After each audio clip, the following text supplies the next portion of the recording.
Agora nós iremos adentrar ao poder do Evangelho, o convite moderno à conversão, como eu falei. E aqui de cara nós já temos o seguinte, que muitas, se não a grande maioria das igrejas evangélicas, praticam aquilo que nós chamamos de convite moderno à conversão, que se dá a partir de uma pergunta ou de uma afirmação em seguida de 4 perguntas. Só que o problema é que quando você isola isso e vai ver com o que é que eles trouxeram, ou que mensagem antecedeu o chamado apelo, tão famoso apelo, vocês vão ver que não tem nada de bíblico no apelo. Em primeiro lugar, o apelo nunca existiu. Eu desafio qualquer pessoa a provar para mim que tem o apelo na Bíblia. Ah, mas Pedro lá em Atos 2, se vocês lerem Atos 2 corretamente, vocês vão ver que não foi Pedro que apelou, foi o povo. Pedro expôs a palavra e o povo, em resposta a ela, apela.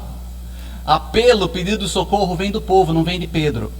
E hoje, basicamente, eles estão, a maioria das igrejas, acabaram se afastando daquilo que é o Evangelho. E quando se prega hoje, se prega exatamente nessas bases. Que Cristo tem um plano maravilhoso na sua vida e Ele quer fazer tudo de bom em você. E qualquer coisa ruim vai ser atribuída ou ao diabo ou à sua falta de fé. Então eu queria começar aqui no verso 16 com os irmãos, chamando a atenção para um subtítulo que eu mesmo coloquei, chamado Vergonha do Evangelho. E o verso 16, como a gente leu no início, diz: não me envergonho. Paulo, de cara, diz: eu não me envergonho do Evangelho, porque é o poder de Deus para a salvação de todo aquele que crê, primeiro o judeu e depois o grego.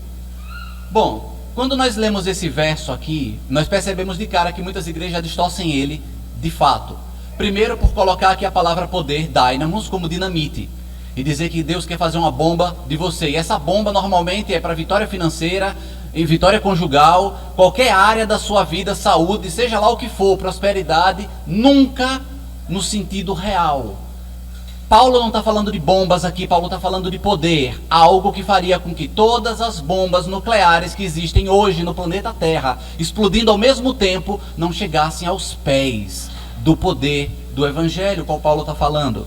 Só que Paulo começa falando que não tem vergonha do Evangelho, e é aí que eu quero chamar a sua atenção, por isso esse subtítulo, Vergonha do Evangelho. Grande maioria das pessoas tem vergonha do Evangelho. Eles se dizem evangélicos dentro da igreja, fora eles têm vergonha. E como é que você sabe que é vergonha? Principalmente pelos frutos. Olha só um exemplo aqui do próprio apóstolo Paulo. Paulo disse que não tinha vergonha, e ele não tinha vergonha do Evangelho. Mas mesmo ele dizendo que não tinha, ele tinha todos os motivos para ter.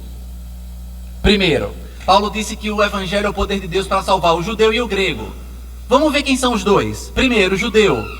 Para o judeu, aquele judeu, o Cristo, Jesus, filho de um carpinteiro pobre, não poderia ser o Messias, porque ele foi julgado e condenado como arruaceiro e como um homem que afrontava as autoridades, tanto a romana como a judaica.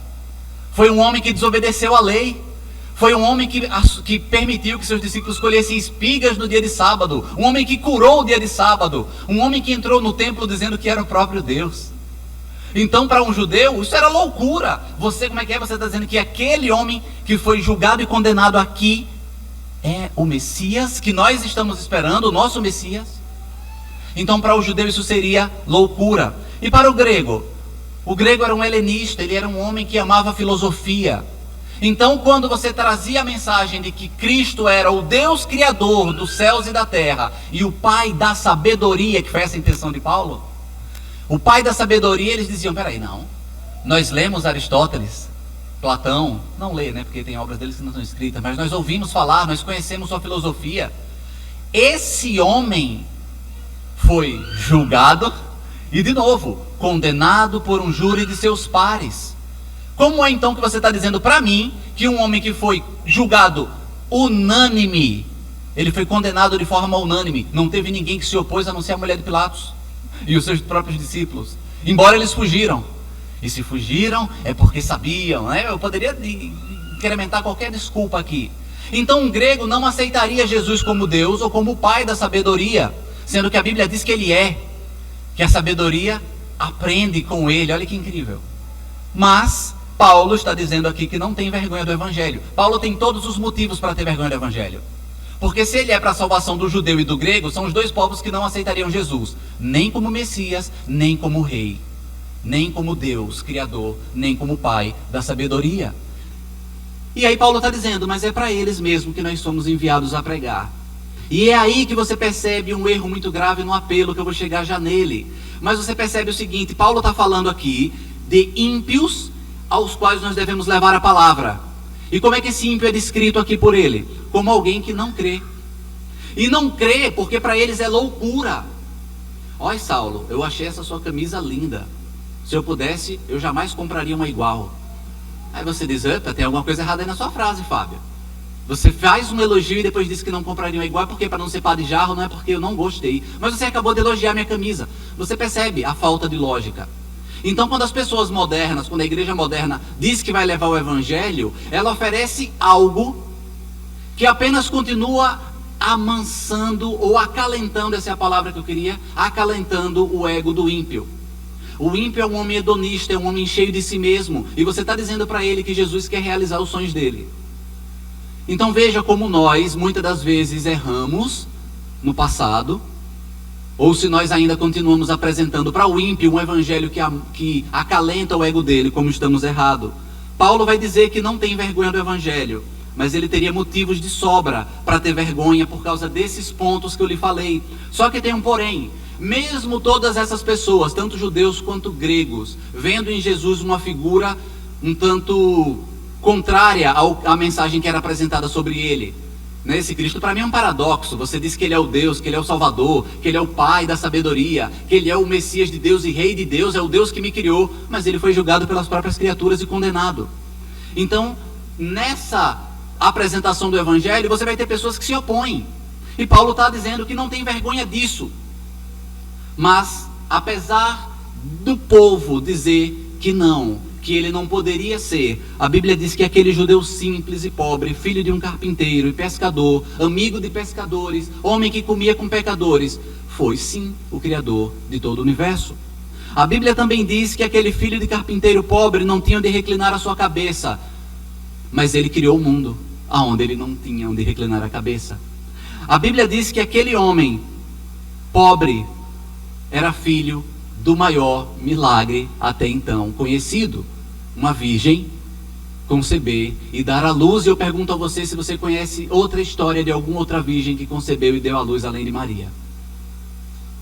Mas mesmo com esses indícios, as pessoas arrumavam uma desculpa para não acreditar. E é aqui que eu entro com a igreja moderna. Olha o verso 17. O justo viverá por fé, não por métodos ou mantras religiosos. Olha o que é que Paulo está dizendo. Porque no Evangelho é revelada a justiça de Deus, uma justiça que do princípio até o fim é pela fé, como está escrito, o justo viverá por fé. Veja, Paulo diz, no Evangelho, eu quero chamar sua atenção para isso aqui. Porque no Evangelho é revelada a justiça de Deus. Paulo não está dizendo porque em mim, porque nos profetas, porque nos apóstolos, porque em alguém fora, porque em algo, não. No Evangelho é revelada a justiça de Deus. E eu pergunto para você, ache algo do tamanho da justiça de Deus no homem. Ache algo do tamanho da justiça de Deus fora do homem. Paulo está dizendo, como é que conheceremos a justiça de Deus? Ele diz no Evangelho, porque é lá que a justiça de Deus é revelada a nós. E ele diz, essa justiça não é como a nossa. Uma justiça torpe, uma justiça falha, uma justiça que é coberta ao criminoso, principalmente se ele paga. Mas uma justiça que do princípio ao fim é pela fé, como está escrito, o justo viverá pela fé. Quando nós entendemos isso, que a justiça de Deus é revelada no Evangelho, nós ficamos totalmente extasiados, porque nós tentamos imitar a justiça de Deus, nós somos compelidos a viver o Evangelho de Deus, mas na maioria das vezes nós estamos em pecado.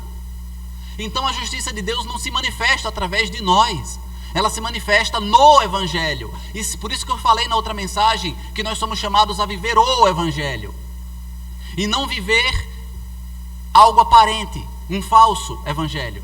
Nós pregamos e devemos viver aquilo. Essa mensagem que eu estou pregando, ela tem que me atingir primeiro, para depois atingir vocês. Essa mensagem diz para o próprio pregador, Fábio, você tem que viver o Evangelho. Fábio, você é humano, pecador, você sente raiva, você sente ira, você sente desgosto, desprazer, você tem opiniões divergentes de outras pessoas, mas você está sendo chamado para ser um imitador de Cristo. E para anunciar uma mensagem que expõe claramente para qualquer ser humano vivo na terra que a justiça de Deus existe. E essa mensagem é a mensagem do Evangelho. Então, se eu pego uma mensagem que vai revelar ao mundo a justiça de Deus e eu transformo ela em algo que agrada ao homem, eu estou indo totalmente contra a palavra de Deus. E quem faz isso não percebe. Porque ele quer tornar a palavra de Deus relevante. A palavra de Deus não precisa de nós para ser relevante. Mas ele quer transformar a palavra de Deus em algo relevante. Então ele incrementa algo, ou ele excrementa algo na mensagem, porque não há necessidade de acréscimo nenhum nosso. A mensagem por si só, ela é poderosa porque nela está revelada essa justiça de Deus. Agora veja, essa justiça, ela é revelada no Evangelho, e através daqueles que o vivem, é que nós podemos chegar ao conhecimento pleno dessa justiça de Deus, como ela é feita. Quando você olha para Saulo, para Fábio, para Jefferson, para Rafael, para Maiane, para Viviane, para Igor, quando você olha para os seus irmãos, para a irmã Lohane, para a Thaís, quando você olha para os irmãos, você vê neles o fruto da justiça de Deus, como ela foi operada. De que forma? Nós éramos ímpios, nós odiávamos a Deus, todos nós, enquanto não havíamos sido chamados eficazmente e transformados por Deus.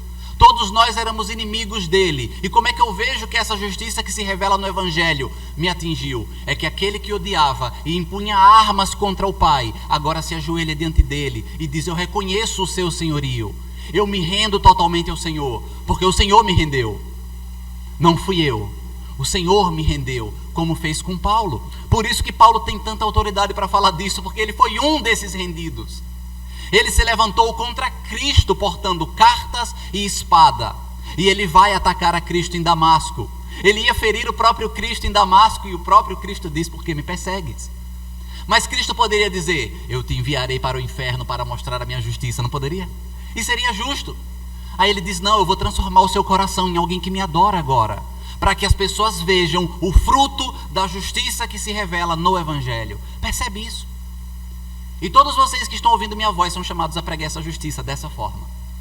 Por isso que quando a gente olha para essas outras igrejas aí e a gente conhece esse texto, a profundidade desse texto, nós dizemos: Senhor, cadê a justiça de Deus que se revela aqui? Eu não estou vendo. Eu estou vendo um homem eloquente, que fala bonito, que tem desenvoltura, alegrar uma igreja que grita constantemente a cada palavra que ele dá. Paulo vai dizer que o poder e essa justiça de Deus se revelam no Evangelho. Então, se você não prega o Evangelho, nunca que você vai estar fazendo algo para Deus, você vai estar fazendo algo para si mesmo. Porque ao invés de levar a mensagem que expõe, que revela a justiça de Deus, você está expondo a sua justiça quando você nega essa verdade. E Isaías 64:4 vai dizer que todas as nossas justiças são como trapo imundo diante de Deus. Não adianta nada pregar bonito e falar palavras difíceis, complicadas, e mostrar como o seu linguajar está repleto de palavras novas e como você exibe algumas virtudes até. Se o evangelho que você expõe não é o evangelho de Cristo, você não está expondo aquilo que revela para o homem ímpio e pecador a justiça de Deus. A justiça de Deus se revela no evangelho e não fora dele. E aqui entra o elemento fé. Paulo vai dizer que essa justiça, do início até o fim, ela é pela fé.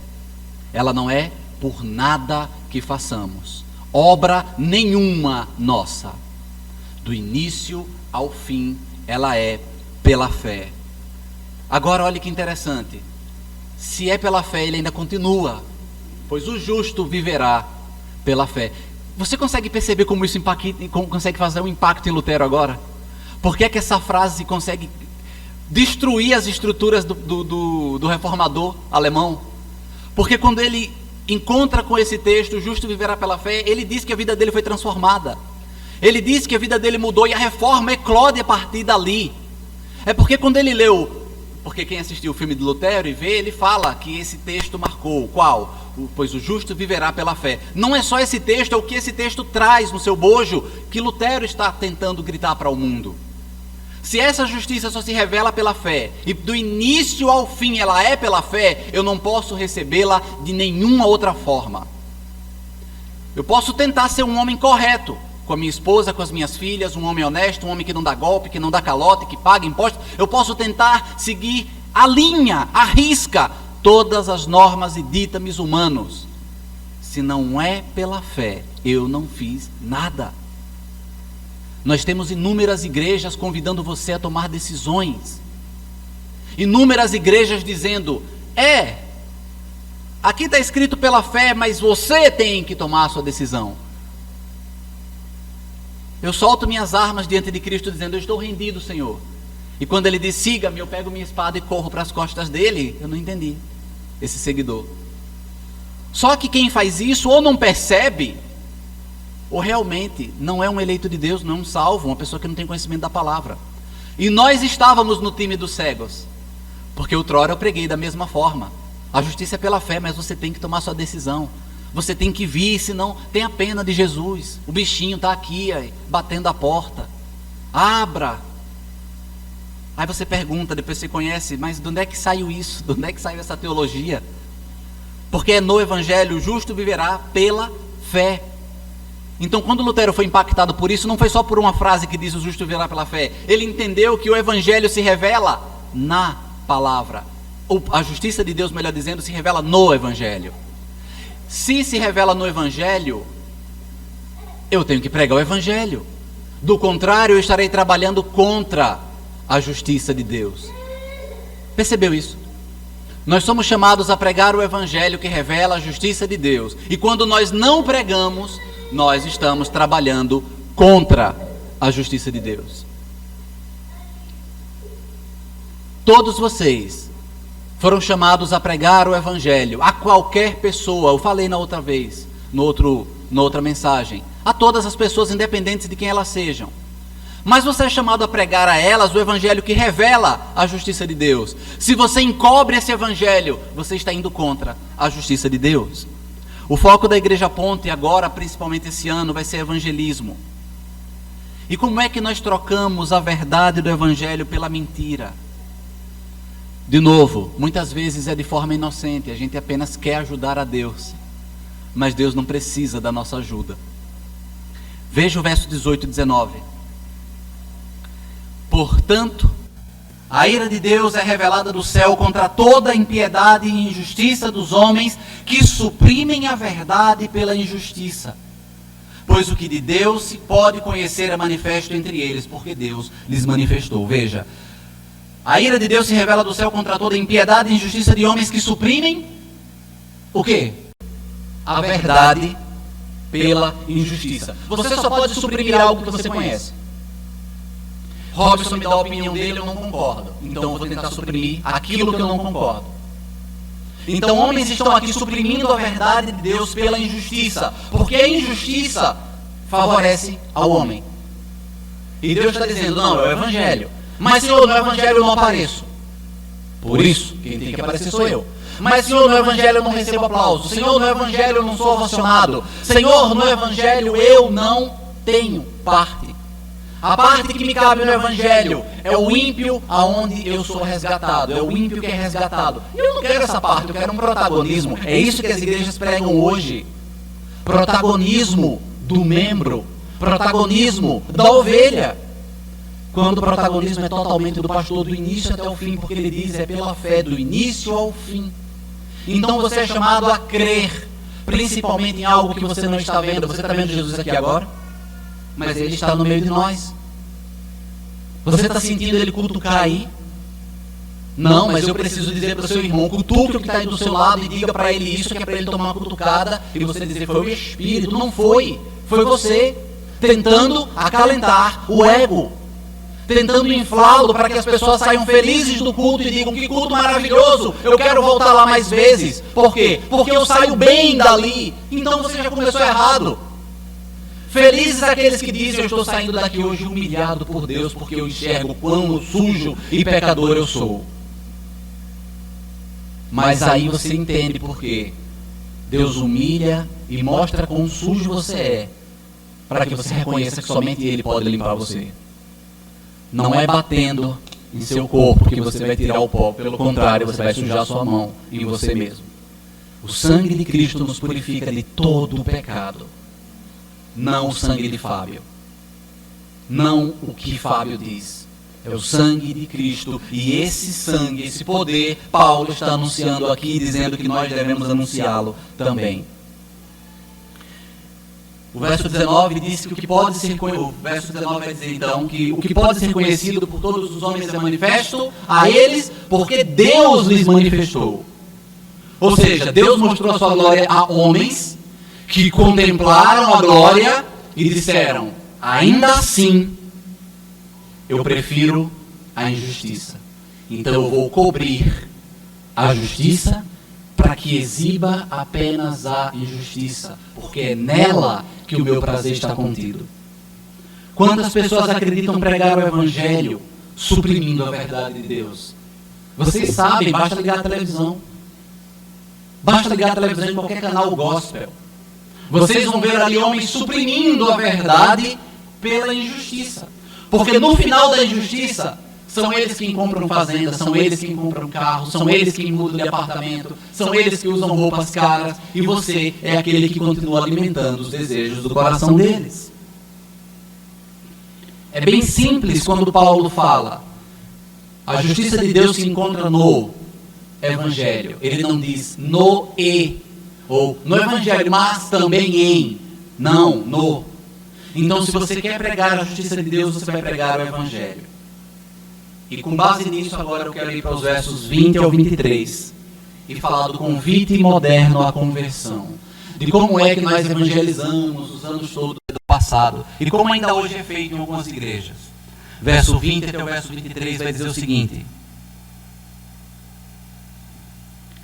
pois desde a criação do mundo, os atributos invisíveis de Deus, o seu eterno poder, a sua natureza divina, têm sido vistos claramente, sendo compreendidos por meio das coisas criadas, de forma que tais homens, eu diria que todos os homens, são indesculpáveis, porque tendo conhecido a Deus, não o glorificaram como Deus, nem lhe renderam graças, mas os seus pensamentos tornaram-se fúteis, e os seus corações insensatos se obscureceram.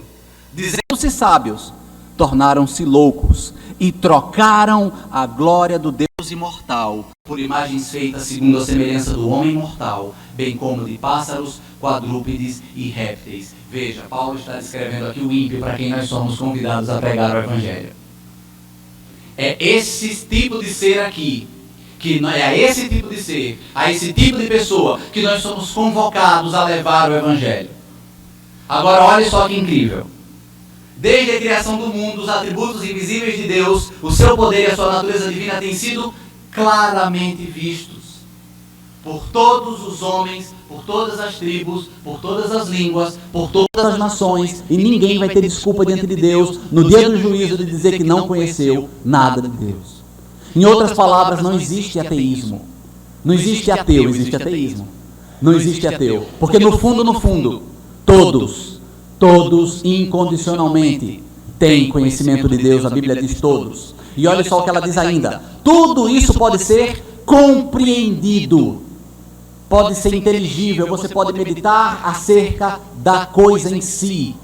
Você pode meditar acerca de Deus e da sua existência simplesmente olhando para uma árvore, olhando para o mar, olhando para a vida que está vertida nessa terra.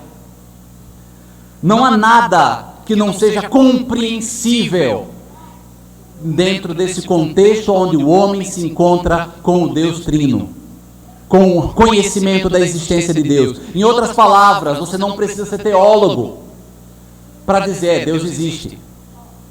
Tanto que existem os agnósticos, que são ateus, que depois de uma breve análise da verdade, da ciência, eles dizem, se existir Deus. Por quê? Porque eles já abrem aí a possibilidade de provar que essa frase aqui está falando deles. Eles conhecem a Deus, mas escolhem encobrir a verdade de Deus. Não são homens inocentes. Do contrário, seriam salvos pela sua inocência, provando-a. É só provar, Deus, eu não lhe conheci, eu nunca ouvi falar do Senhor. Olha aí no tempo, você vai ver que eu sou inocente. Não, todos os homens são indesculpáveis. Porque ainda que você pegue um homem, isole numa ilha deserta, e ele não aprenda a linguagem, não tenha fala, não tenha a parte de comunicação ou oratória, ele vai ver com os próprios olhos vida, ou em aves, ou em quadrúpedes, ou em répteis. E esse homem, ele é réu do juízo de Deus. Porque olhando para isso tudo, ele poderia dizer, se tudo isso está à minha volta, existe porque alguém criou. Não, ele vai dizer, se isso tudo está à minha volta, eu posso adorar. Adorar um réptil.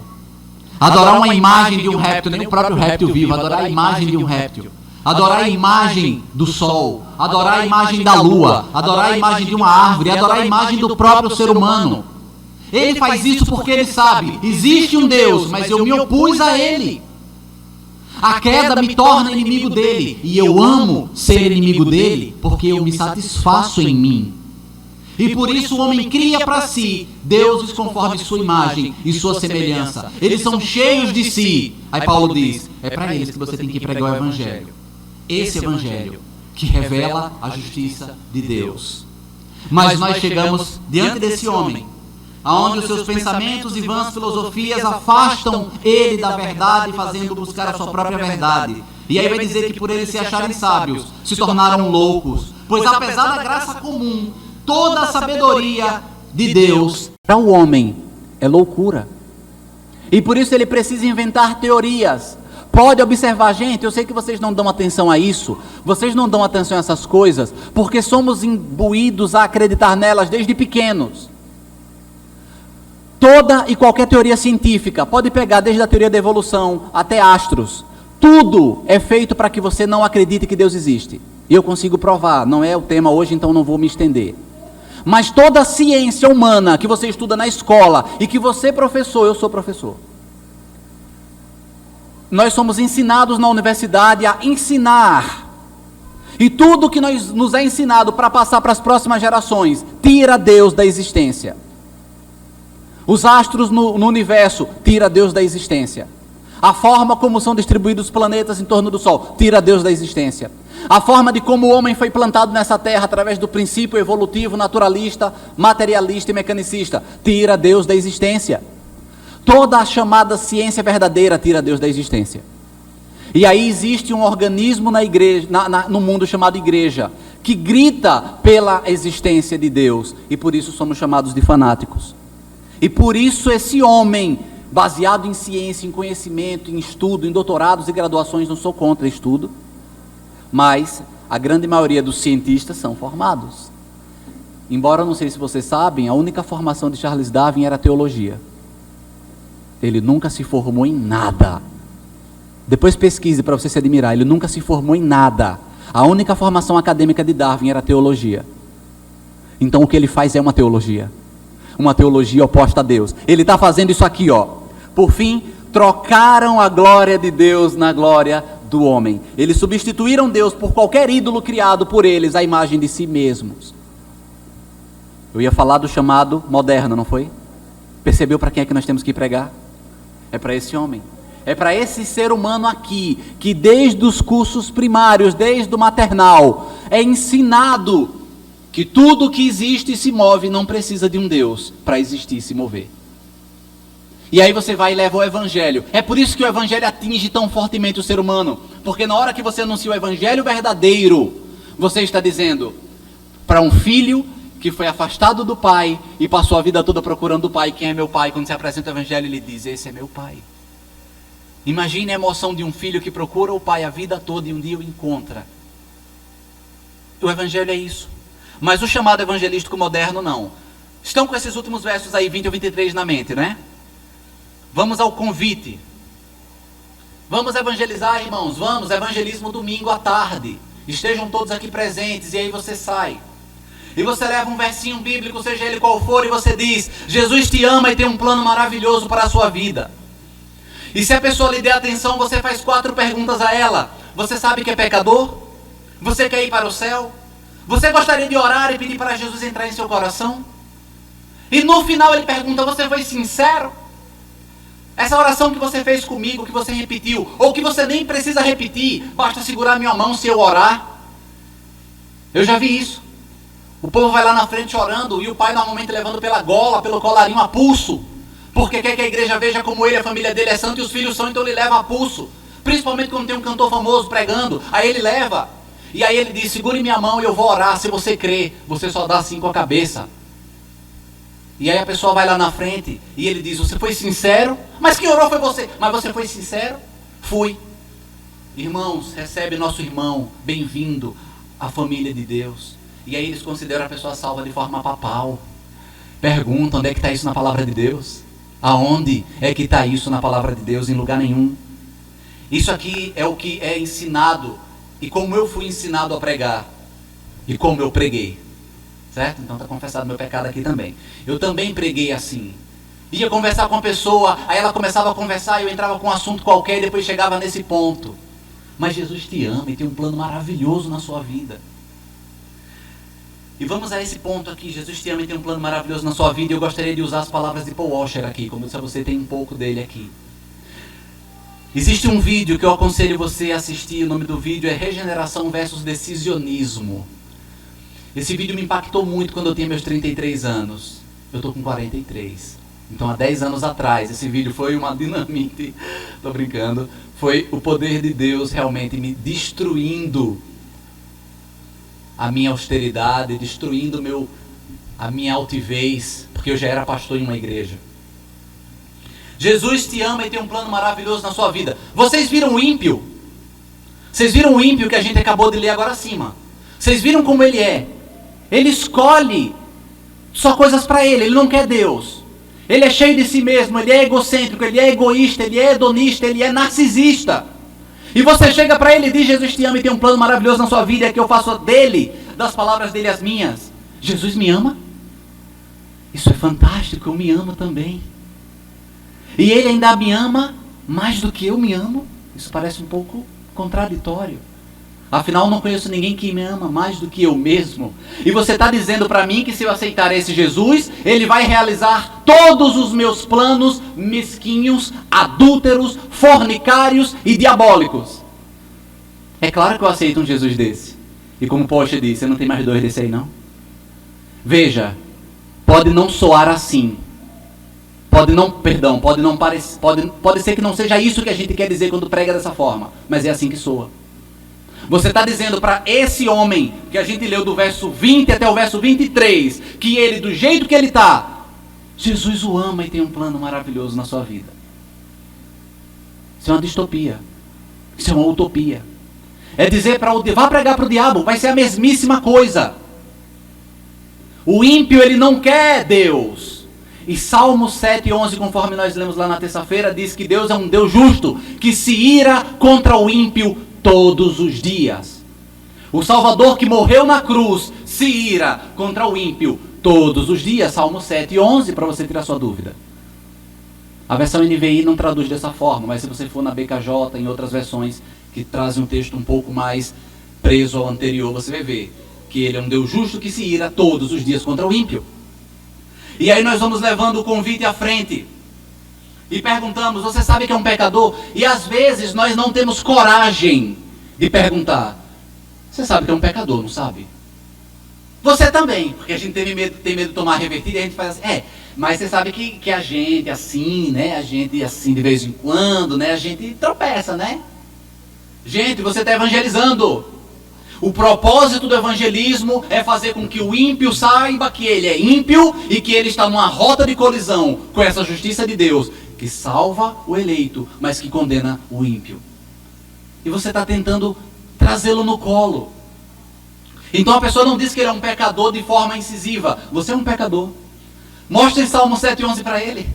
Deus se ira contra você todos os dias, com um sorriso no rosto. Já que você tem que ser, mas tem que ser feliz, então prega um sorriso no rosto. Deus disse que odeia o ímpio. E Deus se ira contra você todos os dias. Ninguém prega assim hoje. Porque no fundo, a gente só quer pregar um amor que é contrário à ira. Agora olha que incrível. Se a ira de Deus faz isso e você diz, não, eu prefiro pregar o amor, você está dizendo que a ira de Deus é injusta. É justa, né? Mas que o amor de Deus é injusto. Porque esse amor, ele não pode concordar com uma ira condenatória. Então, ele manda o amor, que é totalmente injusto e conivente com o que você faz. Olha o que a gente está dizendo para o ímpio sem perceber. Quantas vezes eu já fiz isso?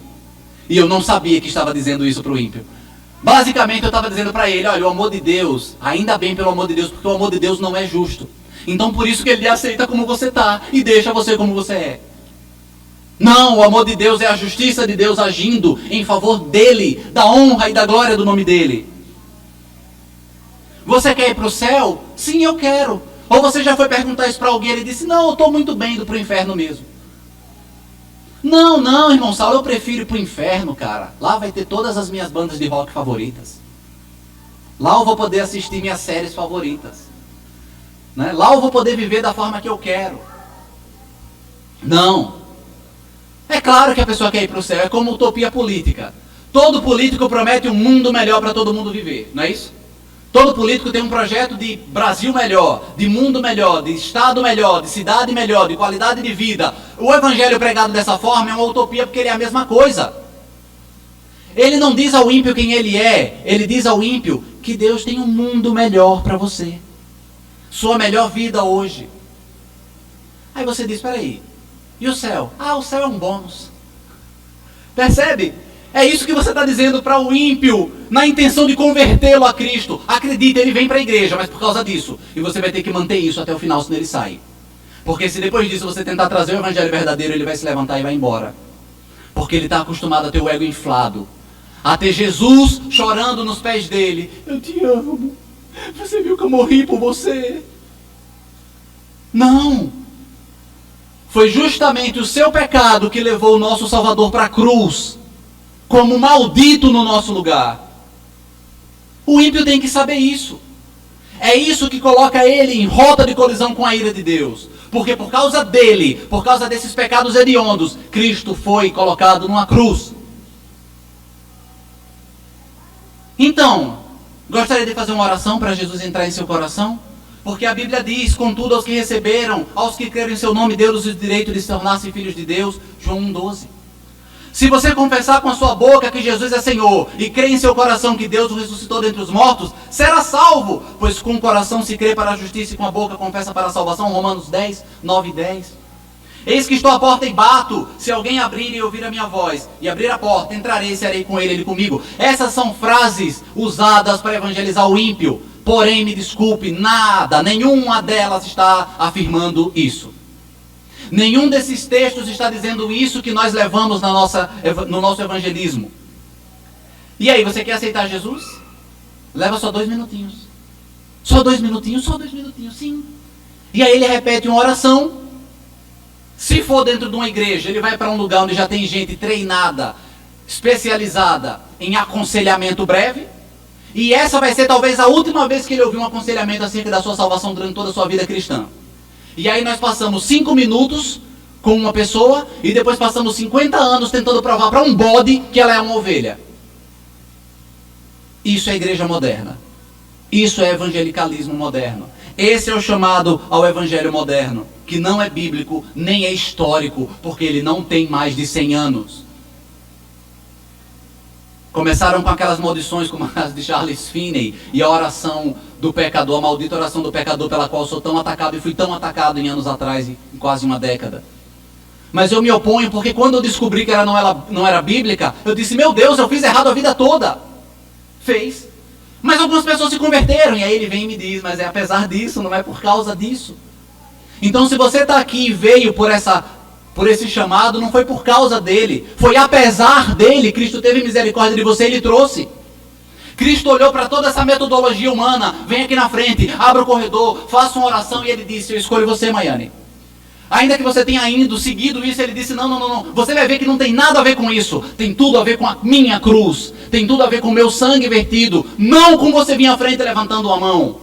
Eu estava na casa de Saulo, esses dias a gente estava falando disso. Imagine Pedro lá em Atos. Eu vejo uma mão ali, olha outra mão ali, olha outra mão ali. Venha, ninguém segura eles aí, traga eles aqui. Não tinha isso. O apelo foi feito pelo povo. É você quem apela depois da mensagem. E a igreja de Cristo responde a mensagem. Porque ela entende que já foi regenerada, já foi salva, e ela está sendo alimentada para não deixar o ego voltar ao lugarzinho que ele quer. Todos nós temos o pecado por inquilino. Um inquilino que não paga e destrói tudo. É verdade, Cristo nos livrou da culpa do pecado na cruz. Cristo está nos livrando do poder do pecado na santificação e nos livrará da presença do pecado na glorificação. Lá não vai ter mais pecado nenhum. Mas enquanto aqui é o nosso maior inimigo. O meu maior inimigo é Fábio Souza. Agora, para a gente concluir, eu vou colocar aqui as alternativas bíblicas. Porque é muito fácil criticar. Mas tem alternativa correta? Tem. Para nós que vamos evangelizar, principalmente nós que vamos à rua aí, em campanhas, como Maio Laranja, né? Maio Laranja e outras. Se nós formos abordar pessoas, que abordemos da forma correta. Jesus te ama e tem um plano maravilhoso na sua vida. Que tal, ao invés disso, ao invés desse mantra gospel, nós falarmos quem Deus é? Jesus te ama e tem um... Não, diga para ele, diga para ela quem Deus é. Olha um texto aqui em Êxodo 34, 6 e 7. Olha só o que diz Êxodo 34, versos 6 e 7. Diz assim: e passou diante dele Moisés, proclamando. Passou diante de Moisés. Moisés estava na pedra da rocha, você conhece o texto. E Deus passa diante dele e proclama: Senhor, Senhor, Deus compassivo e misericordioso, paciente, cheio de amor e de fidelidade, que mantém o seu amor a milhares e perdoa a maldade, a rebelião e o pecado. Contudo, não deixa de punir o culpado, castiga os filhos e os netos pelo pecado de seus pais, até a terceira e quarta gerações. Você apresenta Deus para o ímpio. Essa é uma das apresentações mais gloriosas de Deus, que só esse texto aqui, a gente faria um sermão de 2 horas brincando, facinho, abordando cada atributo que foi citado aqui, e cada ação de Deus na revelação da sua salvação, na progressão. Agora veja, qual é a resposta de Moisés?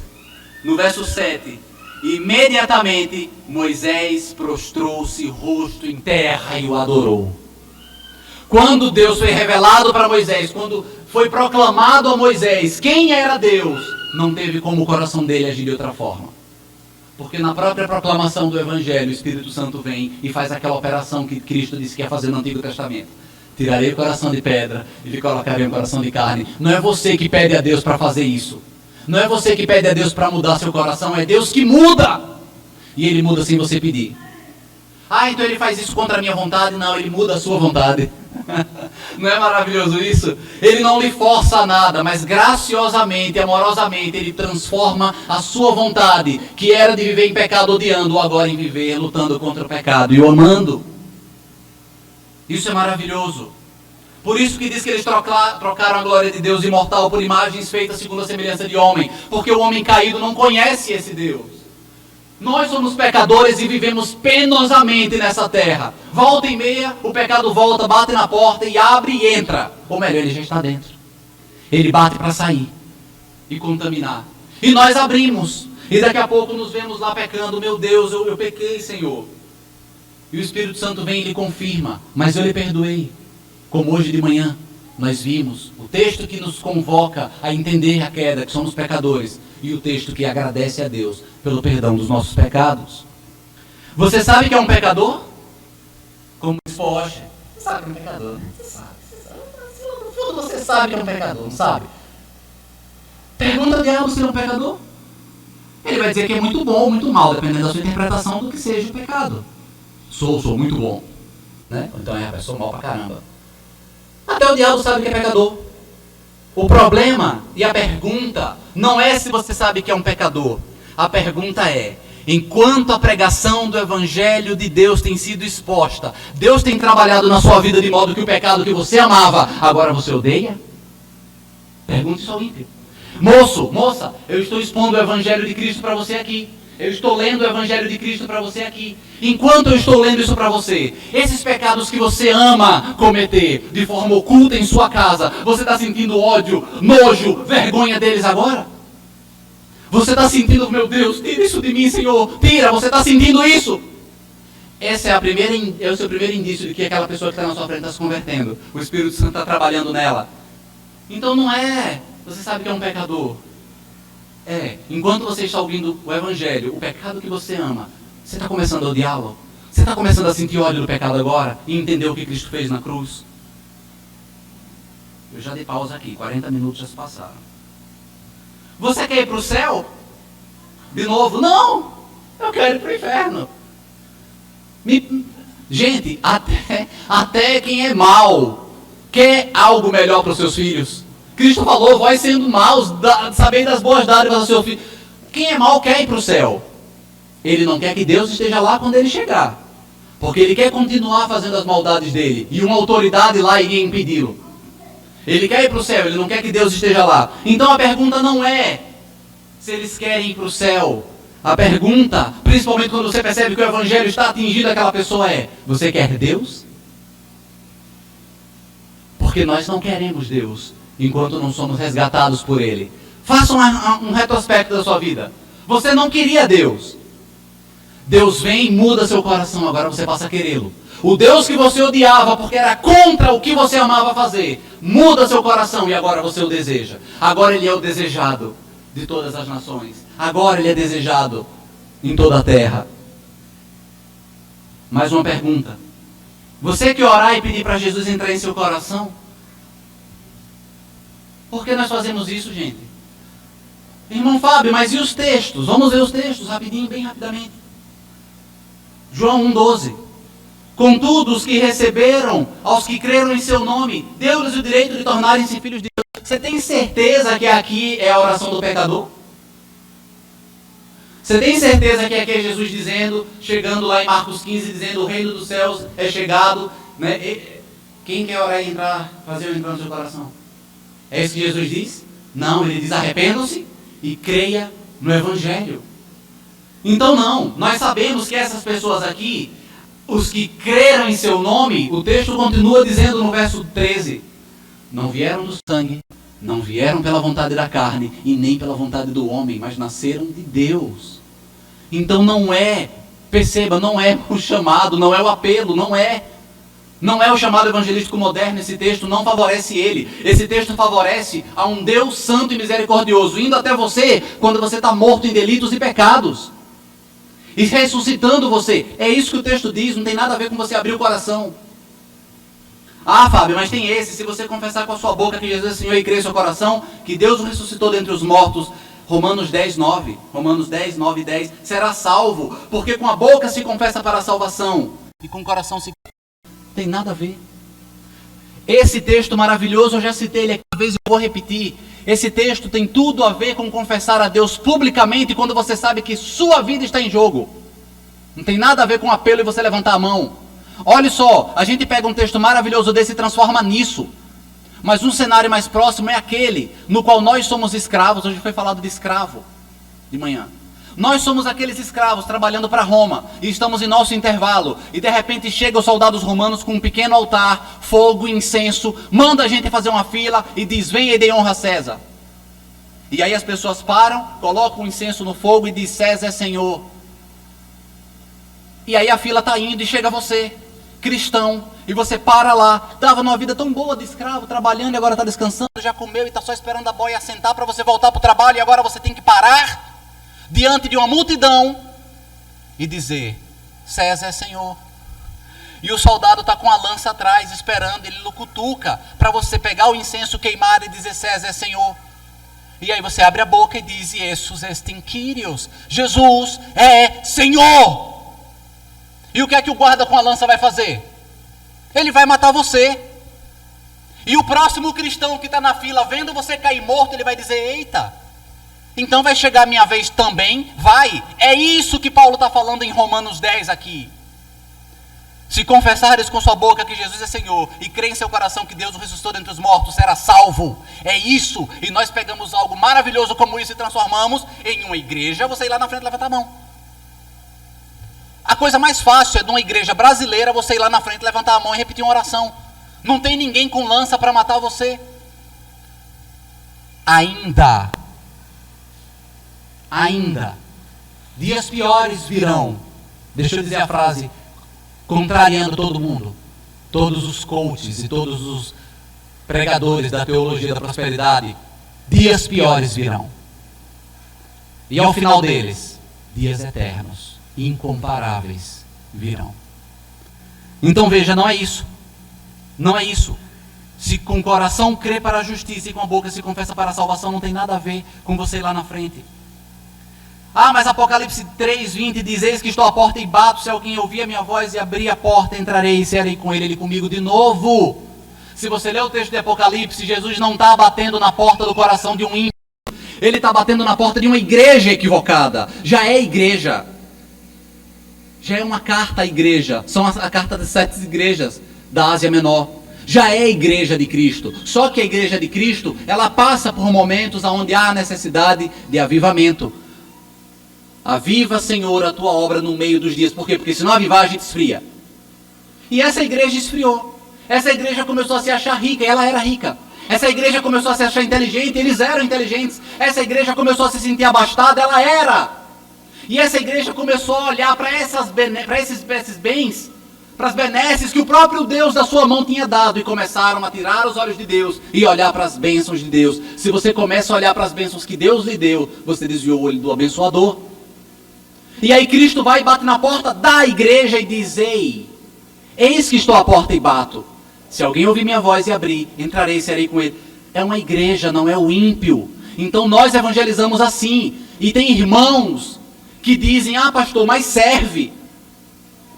Eu uso porque adianta. Tem adiantado lá onde eu tenho pregado? Desculpe, você está pregando contra a palavra de Deus, porque não é isso que ela está dizendo.